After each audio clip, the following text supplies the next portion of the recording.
नमस्कार दोस्तों, माधव पल एकेडमी में दीपक सर। कैसे हो दोस्तों? मैं आशा करता हूँ कि आप सभी अच्छे होंगे और मैं आपके सपनों को हमेशा सपोर्ट करता हूँ, मुझे खुशी भी होती है। ठीक है, आप लोगों का डिमांड था सर क्लास मतलब व्हाइट बोर्ड पे लें और अच्छे से लें, टाइम निकालें, तो बिल्कुल आप लोगों के लिए टाइम निकाला जा रहा है। लेकिन मुझे आप लोगों से ये चीज़ें जानना है कि आप लोग अपना 100% देंगे कि नहीं देंगे। देखिए, किताबें सबके पास होती है, ये अथाह भरा हुआ कंटेंट सबके पास रहता है, लेकिन काम क्या आता है?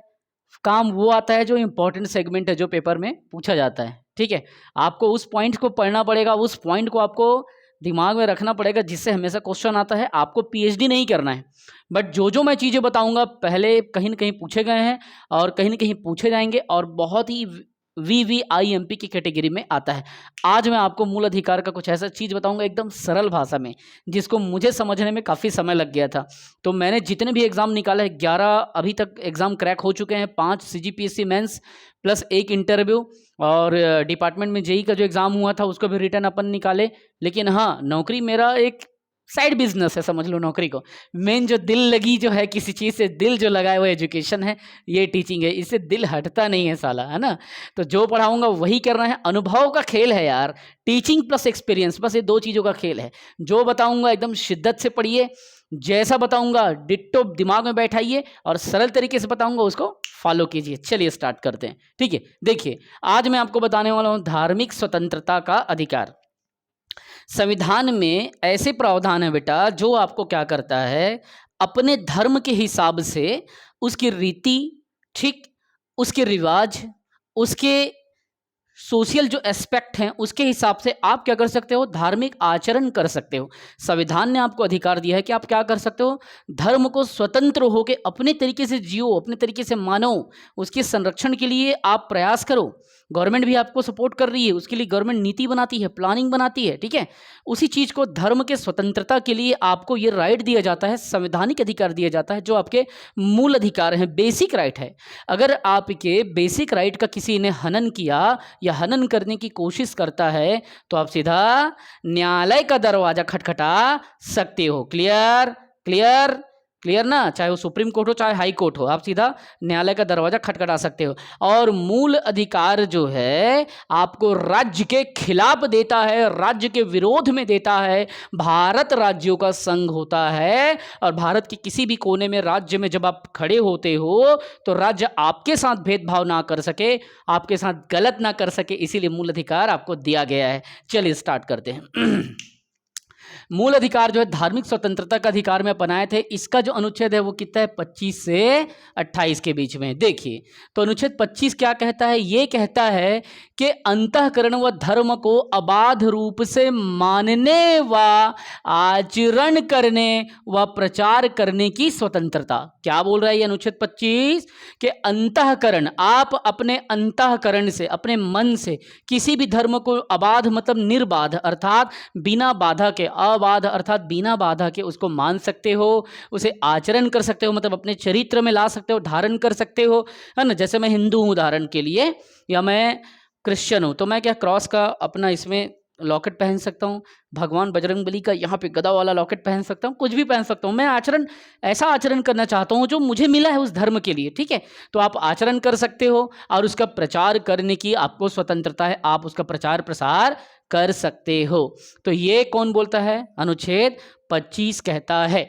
अनुच्छेद 26 क्या कहता है कि भैया वो तो आप करोगे ही क्योंकि आपके धार्मिक स्वतंत्रता का अधिकार है, लेकिन अनुच्छेद 26 कहता है कि आप जो धार्मिक कार्य है उसका मैनेजमेंट भी कर सकते हो, मतलब धार्मिक कार्य के प्रबंध करने की भी आपको स्वतंत्रता है।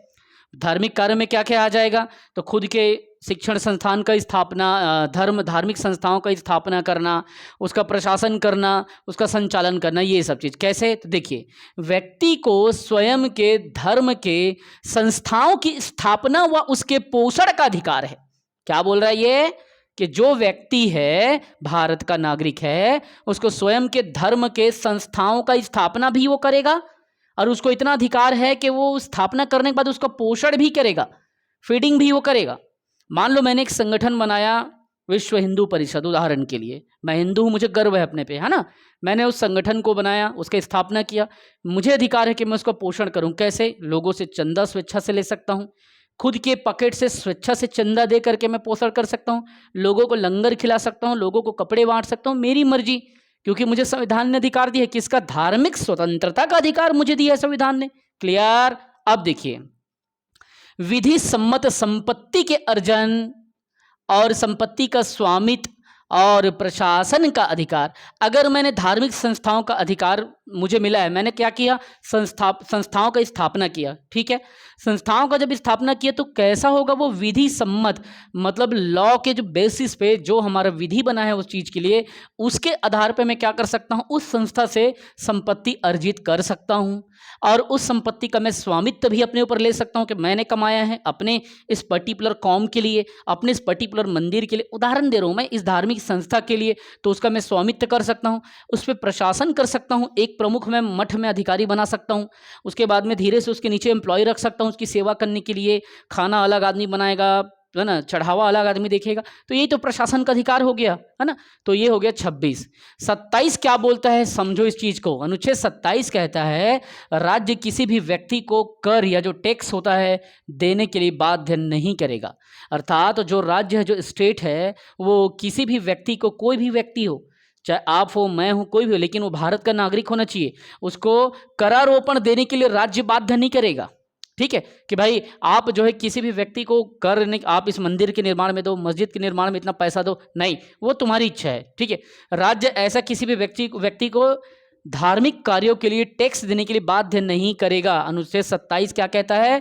करारोपण के लिए बाध्य नहीं करेगा। लेकिन जिसकी आय किसी विशेष धर्म की उन्नति या पोषण में व्यय करने हैं, तो ठीक है, कोई भी विशेष धर्म के, है ना, कोई भी व्यक्ति का जो टैक्स है, समझ लो, है ना, उस व्यक्ति के टैक्स के लिए अपन बाध्य तो कर सकते नहीं, गवर्नमेंट ऐसा कर ही नहीं सकता। जो राज्य है, आप जहां रहते हो, राज्यों का संघ है भारत, वहां ऐसा कर नहीं सकता। जिसकी आय किसी विशेष धर्म की उन्नति या पोषण में व्यय हेतु निश्चित कर दी गई हो। मान लीजिए मैंने निश्चित कर दिया, मान लो मैं जिले का कलेक्टर हूं, हालांकि कर नहीं सकता, लेकिन बता रहा हूं, मैंने गैर संवैधानिक तरीके से कह दिया कि वार्ड नंबर 5 में मंदिर जो बन रहा है, वहां पे आप लोगों के घर से चंदा 100 रुपये जाना अनिवार्य है। मैंने ऐसा अगर घोषणा कर दिया तो ये पूरी तरह से गलत है, ऐसा बिल्कुल नहीं कर सकते हम, क्योंकि संविधान का अनुच्छेद 27 क्या कहता है कि करारोपण देने के लिए राज्य बाध्य नहीं करेगा। मैं राज्य से अलग थोड़ी हूं, अगर कलेक्टर हूं तो तुम राज्य से अलग थोड़ी हो। ठीक है, तो राज्य ऐसा बाध्य नहीं करेगा। जिसकी आय, किसी व्यक्ति की आय जो है किसी विशेष धर्म की उन्नति के लिए या उस धर्म के पोषण के लिए वह हेतु निश्चित कर दी गई हो, अनुच्छेद 27 ये कहता है।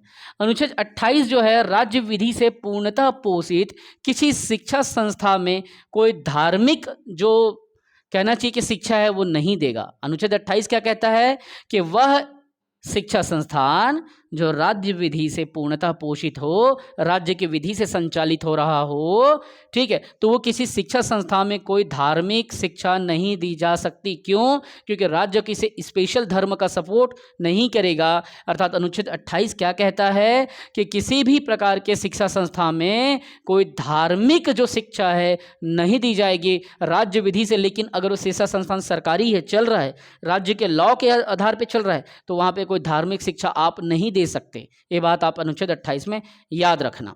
और ये शिक्षा संस्थान अपने विद्यार्थियों को धार्मिक, जो स्टूडेंट है, ठीक है, अगर वो राज्य के विधि के अनुसार चल रहा है, तो वो शिक्षा संस्थान अपने विद्यार्थियों को, अपने स्टूडेंट को धार्मिक अनुष्ठान में, जो अनुष्ठान जो करते हैं अपन, हवन वगैरह या वहाँ पूजा पाठ का काम करते हैं, उस अनुष्ठान में भाग लेने के लिए या धर्म के उपदेशों को सुनने के लिए, बलात् सुनने के लिए बाध्य नहीं करेगा। बलात् सुनना मतलब जबरन सुनने के लिए बाध्य नहीं करेगा। समझ रहे हो तुम मेरी बातों को? अनुच्छेद 28 क्या कहता है? राज्य विधि से अगर कोई स्कूल जो है, कोई शिक्षा संस्थान पूरी तरीके से राज्य की विधि से, राज्य के नियम से, राज्य के कानून से, राज्य के लॉ से अगर पोषित है, तो वैसे शिक्षा संस्थान में कोई धार्मिक शिक्षा नहीं दी जा सकती, क्योंकि उसका नियम कायदा राज्य से संचालित हो रहा है। ठीक है, और ये संस्थान अपने विद्यार्थियों को धार्मिक अनुष्ठान में भाग लेने और धर्म उपदेश को सुनने के लिए बलात् जो है सुनने हैं तो बाध्य नहीं करेगा। क्लियर हो गया? अब देखिए, ये तो मैंने आपको बताया धार्मिक स्वतंत्रता का अधिकार। अब मैं तुमको बताऊंगा शिक्षा व संस्कृति संबंधी अधिकार। संविधान ने आपको, भारत के नागरिकों को, कुछ ऐसे संवैधानिक अधिकार दिए हैं बेटा, जिसके तहत तुम्हारे शिक्षा में, तुम्हारे संस्कृति के पोषण में ये दिक्कत नहीं आना चाहिए। तो ये सारी बातें यहाँ पे है शिक्षा व संस्कृति संबंधी अधिकार में। तो देखिए अपन इसको स्टार्ट करते हैं। पहला, इसमें अगर देखें तो अनुच्छेद 29 में हमको जाना है, ठीक है। तो शिक्षा व संस्कृति के संबंध में अधिकार की बात कर रहा है। तो आप देखिए, आप अनुच्छेद 29 अल्पसंख्यक वर्गों के हितों का संरक्षण। 29 क्या कहता है कि हमारे देश में जो 6 समुदाय है अल्पसंख्यक में आता है, उनके हितों का हमको संरक्षण करना है, ठीक। ये कहता है शिक्षा व संस्कृति संबंधी अधिकार के अंतर्गत अनुच्छेद 19 की बात हो रही। कैसे? देखिए, वो जो अल्पसंख्यक वर्ग है जिसका चर्चा 29 में हो रहा है, वो क्या कर सकता है? अपनी भाषा, लिपि, संस्कृति को सुरक्षित रख सकता है। मतलब अपनी भाषा में वो क्या करता है? शिक्षा दे सकता है, अगर अल्पसंख्यक है तो। अपनी लिपि में शिक्षा दे सकता है, अपनी संस्कृति में शिक्षा दे सकता है। क्योंकि अपनी भाषा, लिपि, संस्कृति को सुरक्षित रख सकता है, मतलब वो ऐसे स्थान पे जहाँ पे बात शिक्षा व संस्कृति की आती है, इसके संरक्षण में संविधान ने उसको अधिकार अनुच्छेद 29 के तहत दिया गया है। लेकिन स्टार मार्क करो, लेकिन केवल भाषा, जाति, धर्म, संस्कृति के आधार पर शैक्षणिक जो संस्थान है, शैक्षणिक संस्थान हैं, वहाँ प्रवेश से नहीं रोका जाएगा। क्लियर हो गया? शिक्षा संबंधी अधिकार में क्या बोल रहा है? शिक्षा व संस्कृति संबंधी अधिकार अनुच्छेद 29 में केवल भाषा, जाति, धर्म, संस्कृति, ये 4 बातों को याद रखना। भाषा, जाति, धर्म, संस्कृति। भाषा, लैंग्वेज, जाति, कास्ट, धर्म, रिलीजन, संस्कृति, कल्चर। इन चारों तथ्यों के आधार पे, केवल इसी 4 तथ्य के आधार पे शैक्षिक संस्था में प्रवेश से नहीं रोका जा सकता, क्योंकि उनकी भाषा, लिपि, संस्कृति को सुरक्षित रखने का अधिकार किसने दिया? अनुच्छेद 19 ने दिया। क्लियर? अब देखिए, भारत में 6 समुदायों को क्या किया? अल्पसंख्यक में शामिल किया गया है। मुस्लिम समुदाय, पारसी समुदाय, ईसाई, सिख, बौद्ध, जैन। 1 2 3 4 5 6 समुदायों को अल्पसंख्यक में शामिल किया गया है। और 2005 में प्रधानमंत्री के द्वारा अल्पसंख्यकों के उत्थान हेतु 15 सूत्रीय कार्यक्रम बनाया गया था, और ये तब से चल रहा है। अब तुमको एक होमवर्क दे रहा हूं, तुम होमवर्क में नेट में चेक करके बताओ, कमेंट करो, 2005 में किस प्रधानमंत्री के द्वारा इस 15 सूत्री कार्यक्रम को प्रारंभ किया गया था। तुमको सिर्फ 2005 का टाइम याद रखना है, फिर तुमको दिमाग में बैठ जाएगा कि हाँ, इस समय उनका शासन था और अल्पसंख्यक वर्गों के हितों के लिए 15 सूत्री कार्यक्रम उन्होंने चालू कराया था। तो ये 29 हुआ। अब देखो 30 बेटा, 30 देखो, 30 के बाद में फिर मैं उधर जाऊंगा। तो शिक्षा संबंधी अधिकार में, शिक्षा संस्कृति में 29 और 30 है। तीसरा क्या कहता है? तीसरा कहता है कि जो शिक्षा संस्थान है, जो शिक्षा जहाँ पे चलती है, जो इंस्टीट्यूशंस है, उसकी बात कर रहा है। उसकी स्थापना, उसकी प्रशासन और स्थापना प्रशासन का अल्पसंख्यकों का अधिकार। फिर वो बोला कि जो अल्पसंख्यक वर्ग के लोग हैं वो क्या कर सकते हैं कि भारत में वो शिक्षा संस्थान का, इंस्टीट्यूशन का, है ना, टीचिंग इंस्टीट्यूशन का या एजुकेशनल इंस्टीट्यूशन सेंटर का स्थापना भी कर सकता है, खोल सकता है, और उसका प्रशासन भी कर सकता है। उसकी मर्जी के उसको किसको वाइस चांसलर बनाएगा, किसको प्रिंसिपल बनाएगा, किसको टीचर रखेगा, ये उस पर डिपेंड करता है। 30 क्या बोल रहा है? शिक्षा संस्थानों की स्थापना, प्रशासन के अल्पसंख्यकों का अधिकार। अल्पसंख्यकों को क्या बोल रहा है? तुम शिक्षा संस्थान की स्थापना कर लो। ये 6 जो लोग हैं ना, 6 जो समुदाय है, उसको बोल रहा है शिक्षा संस्थान की स्थापना करो, उसकी प्रशासन करो। ये तुमको अल्पसंख्यकों को अधिकार देता है। किस तहत? 30 के तहत। लेकिन एक बात याद रखना, और ऐसे स्थिति में सरकार उन्हें अनुदान देने में किसी भी तरह का भेदभाव नहीं करेगा। हमारे संविधान की एक विशेषता है कि भारत जो है विविधताओं से भरा हुआ है, इसलिए भारत को क्या कहते हैं? सब कॉन्टिनेंट ऑफ एशिया कहते हैं। अर्थात एशिया अपने आप में एक, इंडिया जो है एशिया के अंतर्गत रह के भी भारत स्वयं में उपमहाद्वीप की तरह व्यवहार करता है, क्योंकि भारत की भाषा, बोली, ठीक है, कला, संस्कृति, नृत्य, वादन, वाद, व्यवहार, इत्यादि आचार विचार व्यवहार सारे चीजों का विविधता यहाँ पे पाया जाता है बेटा। इसलिए भारत को सब कॉन्टिनेंट ऑफ एशिया कहा जाता है। ये भारत की सुंदरता है, खूबसूरती है बेटा कि भारत में शिक्षा संस्थानों की स्थापना के लिए हमने क्या किया, हमारे संविधान ने अल्पसंख्यकों को ये अधिकार दे दिया। आप विभिन्न प्रकार के कट्टर कंट्रीज में जाएंगे तो इतना प्रेम, इतनी अच्छी व्यवस्था आपको दूसरे कंट्री में नहीं मिलेगी। और लोग कहते हैं कि इंडिया से उन्हें डर लगता है, लोग कहते हैं कि इंडिया में वो सेफ नहीं है। ऐसे ऐसे तो लोग मिलेंगे महान आपको, ठीक है। तो ये हो गया। अगला देखिए, संवैधानिक उपचारों का अधिकार। छठवां जो आपका मूल अधिकार है वो क्या है, संवैधानिक उपचारों का अधिकार। मैं पानी पी लूं ना पी लेता हूं, चलो चलो हो गया भाई। अपन 1 सेकंड में काम निपटाने वाले लोग हैं, समय के हिसाब से 2 कदम आगे चलो और बढ़ते रहो। देखो छठवां पॉइंट क्या कहता है, संवैधानिक उपचारों का अधिकार। एकदम कान को खोल के सुनना, बार बार नहीं पढ़ पाओगे। ये कान को और अपने चक्षुओं को खोल के सुनना और समझना, ठीक है। इसमें मैं अभी 5 प्रकार के रीट जारी होता है इसके अंतर्गत, मैं बताऊंगा, अभी 3 ही बता रहा हूं। यहाँ पे देखो, संवैधानिक उपचारों का अधिकार कहने का मतलब है अंबेडकर ने क्या किया था, जब इस भारत की दशा और दिशा का सोचा ना, तो उनको समझ आ गया कि कुछ तो चीज ऐसा बनाना पड़ेगा जब भारत के मूल अधिकारों का शोषण हो या उनको दिए गए बेसिक फंडामेंटल राइट का शोषण हो, तो कुछ ऐसी व्यवस्था दी जाए कि वो अपने फंडामेंटल राइट का, जैसे हमको बोलने की आज़ादी, उदाहरण दे रहा हूँ मैं, शिक्षा की आज़ादी है ना, संस्कृति की आज़ादी, धार्मिक स्वतंत्रता की आज़ादी, अगर किसी राज्य के द्वारा या किसी संस्था के द्वारा या किसी व्यक्ति के द्वारा या किसी धर्म के द्वारा या किसी समुदाय के द्वारा या किसी इंडिविजुअल के द्वारा तुम्हारे मौलिक अधिकार का अगर शोषण होगा, तो तुम क्या कर सकते हो, न्यायालय का दरवाजा खटखटा सकते हो। चाहे बात हाई कोर्ट की हो, चाहे बात सुप्रीम कोर्ट की हो।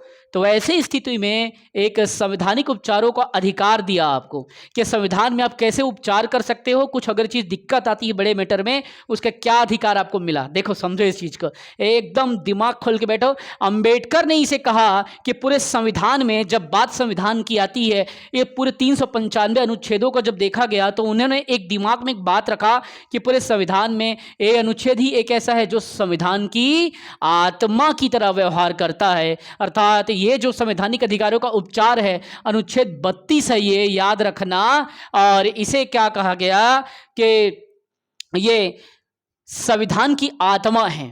अगर अनुच्छेद 32 हटा दिया जाए तो संविधान खत्म हो जाएगा, संविधान की आत्मा ही चली जाएगी। तो अब समझो, मौलिक अधिकार को सुप्रीम कोर्ट में अगर प्रवर्तित कराना है तो प्रवर्तित कराने का आवेदन आप दे दो, आवेदन का अधिकार आपको दिया गया है। प्रवर्तित मतलब क्या, तो भाई आपके फंडामेंटल राइट को अगर कोई रोक रहा है, उसका अल्पीकरण कर रहा है, कोई शोषण कर रहा है, आप क्या करोगे, भाई मुझे वो अधिकार मिला है, मैं उसको लागू करा रहा हूं, तुम होते कौन हो रोकने वाले, तुम कहां जाओगे, सुप्रीम कोर्ट में आवेदन दे सकते हो। न्यायालय में तुम सुप्रीम कोर्ट में आवेदन दे सकते हो।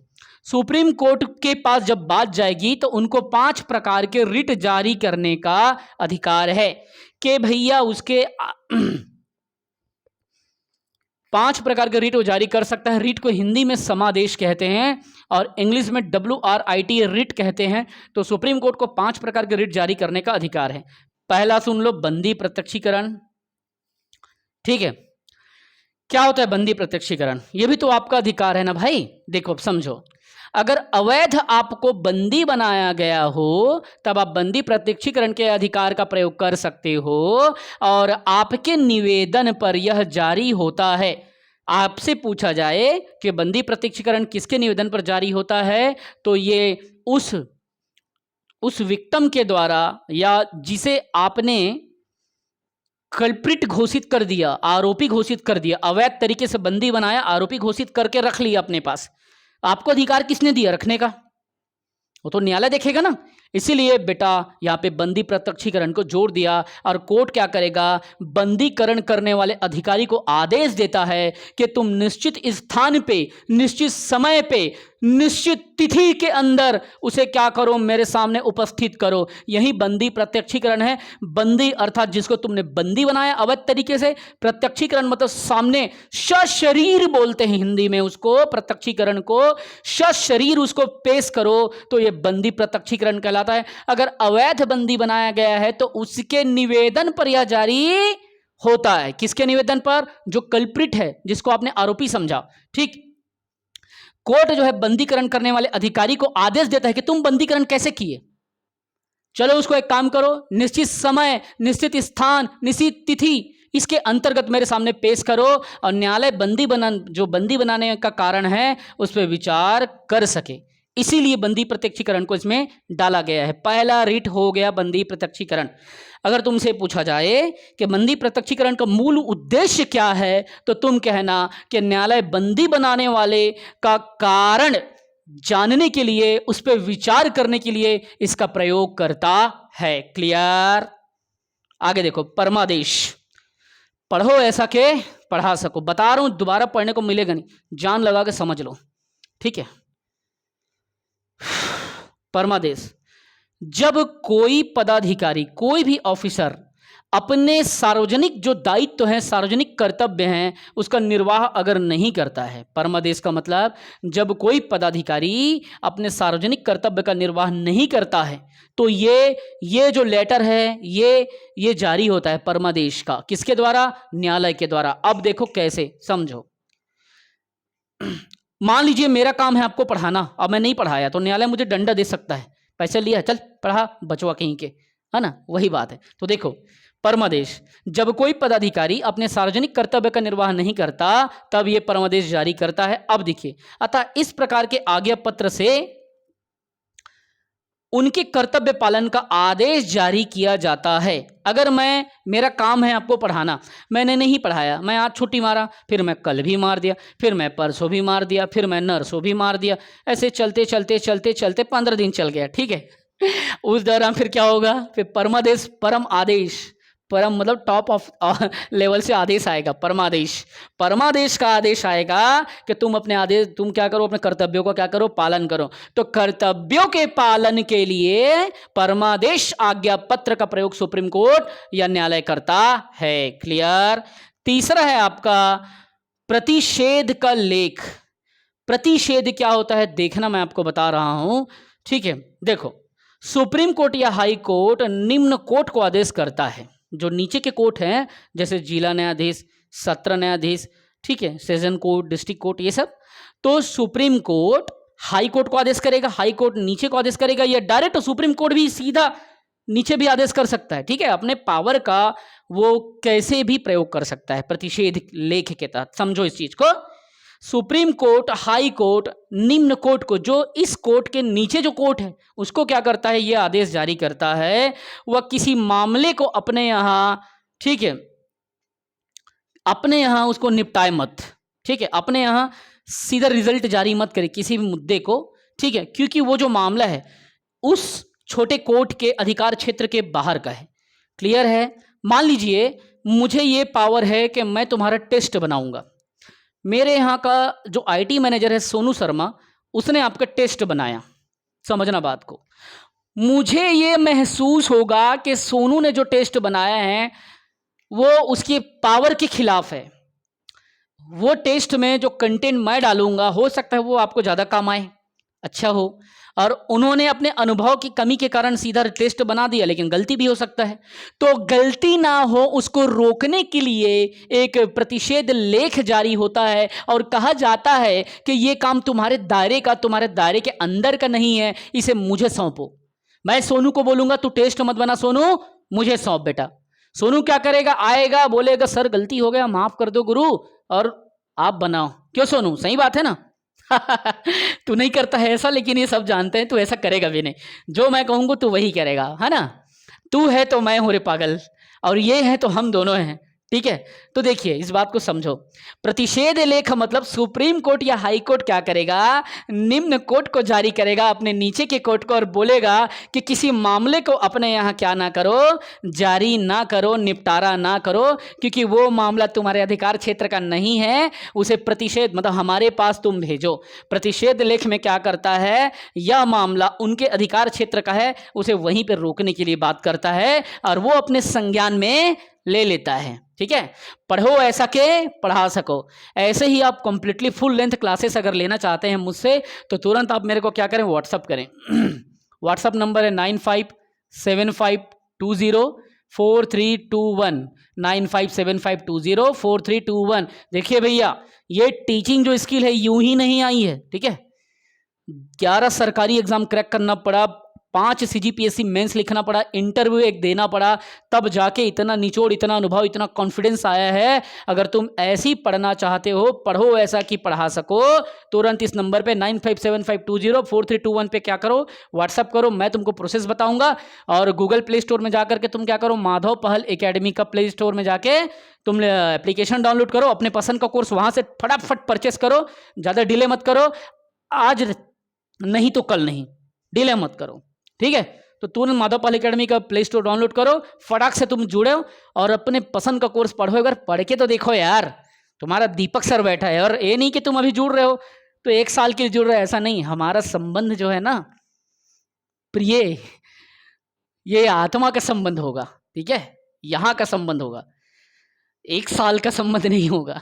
ठीक है, तो आत्मा से जुड़ना है, तुरंत क्या करो, इस एप्लीकेशन को डाउनलोड करो और मजे उठाओ पढ़ने का। देखो कैसे तरीका, कैसे तुम्हारा सर पढ़ाता है, ऐसे ही पढ़ो। अब तो धमाल करना है। ठीक है, पढ़ो ऐसा कि पढ़ा सको, इसीलिए तुरंत इसमें व्हाट्सअप करो 9575204321। डिस्क्रिप्शन में भी देख लो और मुझसे अपने दोस्तों से भी राय ले लो कि दीपक सर आपके कैसा पढ़ाते हैं। ऐसा समझाऊंगा बेटा कि बोलोगे कि हाँ सर मिला है। लाखों हजारों लोग बड़े बड़े जगह खर्चा करते हैं, कभी छोटे कोचिंग वालों को भी कदर समझ लो। ठीक है, जब तुम कदर समझोगे तब हम भी कदर समझेंगे, है ना। बचपन का कविता याद है ना कि चाह नहीं मैं सुरबाला के गहनों में गुथा जाऊं, है ना। तो आकांक्षाएं बहुत होती है और वो तभी आएगा जब आपके पास ज्ञान होगा, नॉलेज होगा, आपकी पूरी आकांक्षाओं को आप पूरा कर सकते हो अपने नॉलेज के दम पे। एग्जाम्पल मुझे ले लो, ठीक है, हो जाता है, सब चीज़ संभव है। जय हिंद।